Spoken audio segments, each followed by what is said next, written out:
May isang loan application na naman ako guys na ibabahagi sa inyo na mukhang legit. Pangalan pa lang guys ha, mukhang legit na yung loan application. Ito po ay nag-o-offer ng 50,000 pesos. May flexible terms na minimum is 90 days up to 360 days. Kumbaga naman ang kababahan po dito is 3 months. Yes, 3 months to pay. Pero check muna natin guys ha kung legit tong bagong loan application na to. Kasi dito guys, may 17 ratings pa lang siya at yung kanyang stars is 4.8.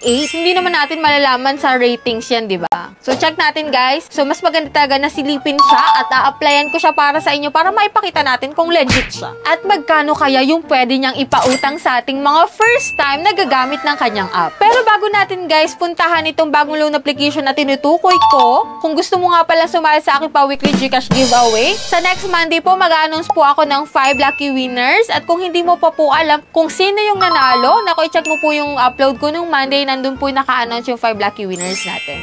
If ever man na hindi ka pa po nakasubscribe, naku, i-click mo na po yung subscribe button, i-like itong video na to at mag-iwan ka na ng comment dyan sa comment section. And every last Monday of the month ha, may isa po kang pinipili na mananalo ng Akpa cellphone giveaway na pwede mo pong i-convert yun into cash if ayaw mo ng cellphone. So, ganun lang kadali guys yung acting mechanics. And, yan, puntahan na natin itong tinutukoy ko na bagong loan application na mukhang legit. Pangalan pa lang is mukhang legit na talaga. Pero sisilipin muna natin. Huwag nyo muna itong i-install at huwag nyo muna itong a-applyan hanggat hindi nyo nakikita yung mismong app. So, ang pangalan nito guys is si TendoPay. Parang familiar sa atin yung pangalan niya, TendoPay. Ito guys is TendoPay Loan naman. If you're interested dito kay TendoPay Loan, ako, keep watching.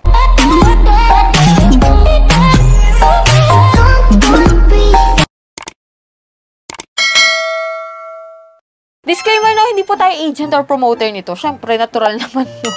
Sinisilip lang po natin siya at ina-applyan para maipakita ko sa inyo kung anong meron sa kanyang application. And syempre, kung magkano nga ba yung pwede niyang i-offer, lalo't first timer tayong mag-a-apply dito. So dito guys, 50,000 nga po yung offer nitong si TendoPay Loan, pero sa kasalukuyan po, hindi po siya downloadable sa Google Play Store. So hindi nyo po siya mahahanap doon, kundi sa App Store lang po. So ito na naman tayo guys, pang iOS na naman.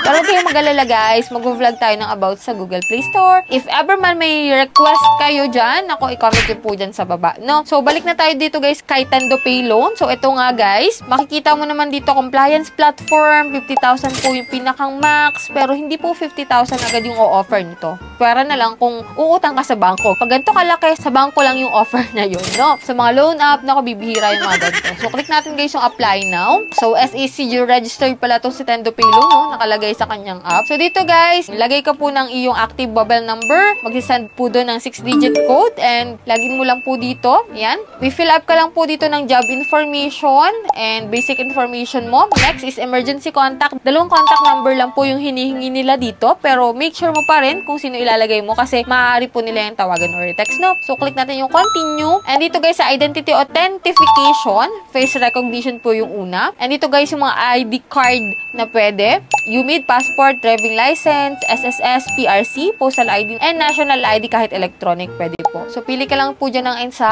And withdrawal method, e-wallet or bank. Pwede po sa GCash, PayMaya, and GrabPay. Yun lang yung choices nila dito, guys. And dito, hindi ko na po na-screenshot yung loan details niya. Kasi bawal. Gumamit ako ng ibang phone para maipakita ko sa inyo kung magkano yung offer niya sa akin. So, dito, guys, ito po yung offer niya sa akin bilang first time na nag-loan sa kanya. 2,000 po, no? So, kalimitan ganito yung lumalabas na offer kapag sa iOS. Hindi ko lang sure sa iba. Dito, guys, sa akin, 2,000 po. 90 days yung kanyang term. May service fee po siya na 50 pesos kasi GCash po yung pinili ko. And dito po guys, sa term 1, ang iyo pong babayaran is 355 pesos, which is March 1 ko po siya babayaran. And next term po is 352 pesos. March 16 po yun. And 349 naman po is March 31. Bali 15 days ng 15 days po ito. And then sa April 15, 347. And then next is 344 sa April 30, 302 sa May 15. So, kada kinsenas po at nahati po yun sa 6th term, yung 90 days. So, dito guys, paniwala ba kayo sa mga gantong term if ever man na kayo ay first time na mangungutang dyan? So, dito guys, if ever man nakapag-try ka na dito kay TendoPay Loan na bago sa iOS, kindly share your experiences kung totoo ba na 300 ba kada 15 days or kada kinsenas yung babayaran mo. So, dito guys, 2,000 lang po yung offer niya. Wala pong sinabi kung magkano yung marireceive mo. Basta may nakalagay po doon na service fee na 50 pesos. At dito guys, sa application nila na your application does not meet the review requirements, you may reapply after 14 days. So, sa kasamaang palad guys, hindi po tayo na-approve dito kay Tendo Pay Loan. Kaya if ever man na isa ka sa mga na-approve dyan, ako share mo na. Para at least kung makakapanood ng video natin nito, magkakaroon sila ng more ideas kung magkano yung pwede nila ma-receive talaga. Kasi dun sa loan details na share ko sa inyo, 2,000 po, tapos may 50 pesos na service fee, tapos 90 days nga daw, na hinate sa 6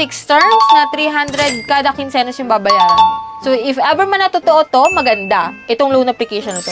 If ever man na hindi, nako, hindi siya recommended. Kasi hindi siya nagsasabi ng kanyang exact na loan details. Hindi kasi natin alam, guys, kung may hidden charges to, may mga hidden fees. Mas maganda talaga na kung ano yung nakalagay sa loan details, yun talaga yung ma-receive mo, diba? So, yung mga gantong loan application, hindi natin alam talaga, hindi natin masiguro since rejected yung ating application.